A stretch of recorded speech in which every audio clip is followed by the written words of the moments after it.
Welcome everyone to this comprehensive online training course on life of mine planning. I am Prakalp Binzade. This course is designed to help you understand the key principles and strategies behind efficient mine planning, with a specific focus on optimizing your operations through the use of cutting-edge software like MineOpt. Throughout this course, we will discuss the most effective strategies for maximizing the value of your mine while minimizing costs, risks, and environmental impacts. As we journey through these lessons, we will explore real-world examples of how strategic mine planning impacts mining operations, and you'll see how the theory we discuss here translates into practice in the industry. In this chapter, we're going to explore the essential theory behind pit optimization and data preparation. Before we dive into using MineOpt, it's critical that we understand how optimization algorithms function, how slopes affect pit design, and how block models are created. These are the foundations of strategic mine planning that will guide us in the software. Let me walk you through the key concepts that will help you prepare the right data and make intelligent decisions based on the software output. Let's take the example of a copper mine in the Andes Mountains. The pit design of this mine had to be optimized using the principles we'll discuss today because the mountainous terrain posed steep slope challenges. Optimizing the pit shape meant balancing the angle of the slopes with the cost of stripping waste to reach valuable ore. By applying these concepts, the mine significantly reduced costs and improved their overall recovery rates. Now, let's dive into optimization algorithms. These are the tools that help us calculate the best possible pit shape and determine which ore blocks are worth extracting. We'll cover four key methods today: stripping ratio-based methods, the floating cone method, Lerchs-Grossmann, and PseudoFlow. Each of these has its strengths and challenges, and we'll explore how each method applies to real-world scenarios. Stripping ratios are a key concept in mine planning. They help determine whether it's economically viable to remove waste to access ore. The overall stripping ratio compares the total waste to ore ratio in the final pit, while the incremental stripping ratio looks at the cost for each unit of expansion. The break-even stripping ratio is especially important as it helps identify the point where the cost of removing waste equals the value of the mineral extracted. Knowing these ratios helps in designing a pit that's both efficient and cost-effective. Let's take the example of an open-pit gold mine in Western Australia. They had a massive ore body but had to remove large amounts of waste to access the gold. By calculating the break-even stripping ratio, they were able to design their pit so that the cost of waste removal was balanced with the value of the gold. This insight saved them millions of dollars and allowed them to expand the pit more efficiently. Before we had sophisticated software tools, mining engineers had to use the manual method to calculate stripping ratios. This method involves dividing the pit into sections and calculating the net value of each section. If the value is positive, the pit can expand. If it's negative, it contracts. While this method is still useful for smaller or simpler mines, it becomes quite tedious for large-scale operations. But don't worry, software like MineOpt can automate much of this work today, saving time and increasing accuracy. In the early days of mining, engineers would spend weeks manually calculating these sections. In one such case, a small mine in South Africa used manual methods, which resulted in inefficiency. After implementing automated systems, they were able to cut down on manual labor and increase their productivity by 30%. It shows just how much technology can transform operations. The manual method involves outlining the pit shape on each section of the ore body. Typically, the number of sections varies depending on the complexity of the deposit. Each section's values are transferred to a plan where slope angles and other design parameters are carefully considered. This is where engineers must account for the steepness of the slopes, which are critical for ensuring the pit remains stable and safe. Take, for example, a mine in the mountains of Chile. They had to carefully account for the steep slopes to prevent dangerous rock slides. With the manual method, they used sections to gradually expand the pit while considering the stability of the surrounding rock. It was a delicate balancing act, but essential for the safety of the workers and the efficiency of the operation. In the manual method, there are several key steps that must be followed to calculate the most optimal pit shape. The first step is to select a slice of the deposit. Once the slice is selected, we compare the contained value of the ore with the cost of removing waste. If the net value of that slice is positive, then the pit can be expanded. If it's negative, the pit will contract. The final pit position is determined when the net value of a slice becomes zero, and the incremental stripping ratio, ISR, equals the break-even stripping ratio, BESR. One example comes from a gold mine in Nevada, where they faced a dilemma when calculating the value of one section of their pit. The cost of waste removal was high, but the gold value of the slice was even higher. The manual method allowed them to make the decision to expand, which paid off greatly when they hit a rich vein of gold.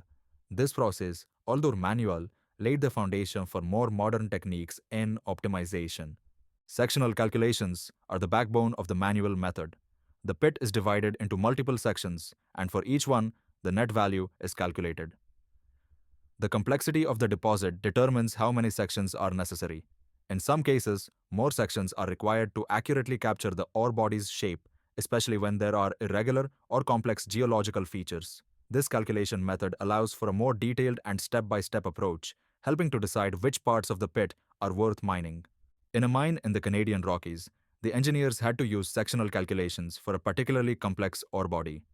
Each section was carefully calculated to ensure that waste removal was minimized and that the pit design accounted for the ore body's irregular shape. The result was a pit design that allowed them to extract ore much more efficiently, avoiding unnecessary waste removal and ultimately saving millions of dollars. The floating cone method is a popular technique used for pit optimization. It involves positioning an inverted cone on each block with a positive value. If the total value of the blocks inside the cone is positive, those blocks are mined. The process is repeated until no cone has a positive value.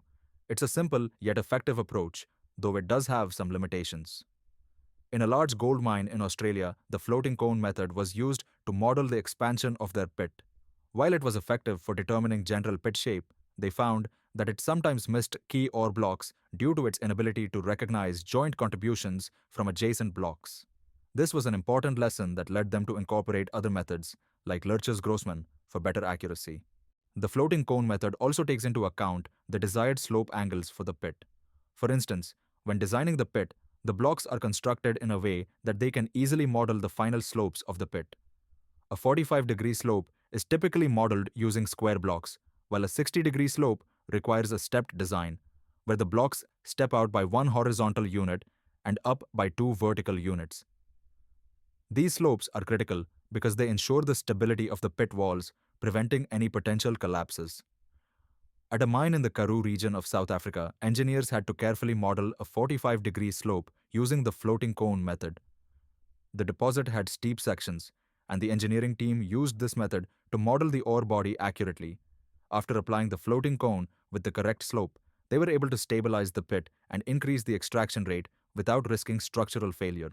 The Lerchs-Grossmann method was first introduced in 1965 as a way to calculate the optimal pit shape in 2 dimensions.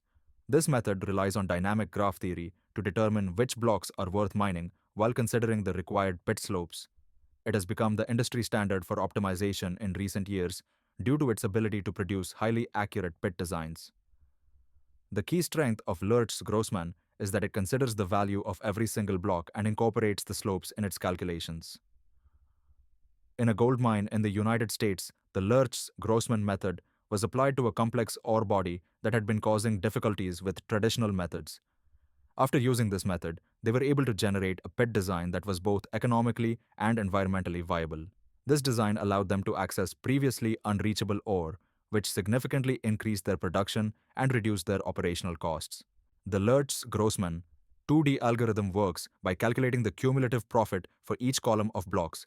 It treats each column independently and evaluates the total value of extracting that column, considering the ore's value and the necessary stripping costs.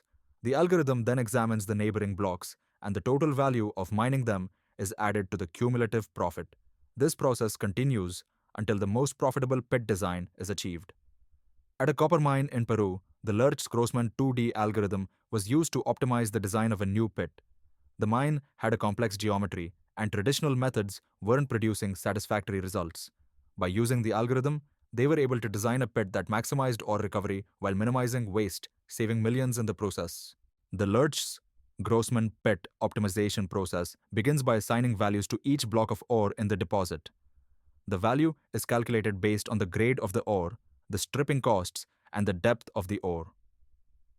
Once the values are assigned, the algorithm evaluates each block's cumulative profit. It does this by looking at the value of the block itself as well as the surrounding blocks. By doing this, The method determines which blocks are worth mining and which should be left behind as waste. Importantly, slope considerations are factored into this process to ensure the pit design remains safe and stable. In a copper mine in Chile, the Lerchs-Grossmann algorithm was implemented to evaluate an ore body with a steep terrain. The method helped them to visualize and calculate which blocks could be mined efficiently while maintaining the slope stability of the pit walls. They were able to optimize their pit design, which led to higher ore recovery and fewer incidents of instability, reducing both risks and operational costs. Marikyom, PseudoFlow is a relatively recent method that's gaining popularity in mine planning because it solves the optimization problem in a more efficient way than the other methods. It uses flow networks, a concept derived from graph theory, to determine which blocks are worth mining. By treating the pit design as a flow network, PseudoFlow is able to identify the optimal pit shape much faster and with more precision, especially for large and complex deposits. For a large-scale iron ore mine in India, PseudoFlow was implemented to optimize the pit design. This method enabled the engineers to process millions of data points in a fraction of the time it would have taken with traditional methods. As a result, they were able to extend the life of the mine and increase their production rate without compromising on safety or environmental standards. To wrap up, it's important to remember that choosing the right optimization algorithm depends on several factors, including the characteristics of your ore body and your operational goals. While traditional methods like the floating cone are simple and effective, more complex algorithms like Lerchs-Grossmann and PseudoFlow offer enhanced accuracy, especially for larger and more irregular deposits. MineOpt integrates multiple optimization techniques, ensuring that you get the most efficient and profitable pit design possible, no matter the complexity of the deposit. In a remote mine in Alaska, the team initially relied on the floating cone method. As the deposit grew deeper and more complex, they turned to MineOpt, which allowed them to integrate various optimization algorithms. By switching to this more sophisticated software, they were able to increase their recovery rate by 18%, reducing waste and improving the mine's overall performance. Think of the optimization process like a recipe. You don't always use the same ingredients, algorithms for every dish or body. The key is knowing when to add each ingredient to get the best final result. You've now completed an in-depth overview of optimization algorithms and mine planning. We've covered everything from basic algorithms like floating cone to more advanced methods like 3D Lerchs, Grossmann, and PseudoFlow. You've learned how these techniques integrate with real-time data, geotechnical information, and economic analysis to create the most efficient, profitable, and safe mine designs. As you move forward, remember that combining methods and leveraging powerful tools like MineOpt can greatly enhance your mine planning process. At a large mining operation in Canada, the team took everything they had learned about optimization algorithms and applied it to their new mine design. By combining methods like Lerchs-Grossmann and PseudoFlow, they were able to create a pit design that optimized both safety and profitability.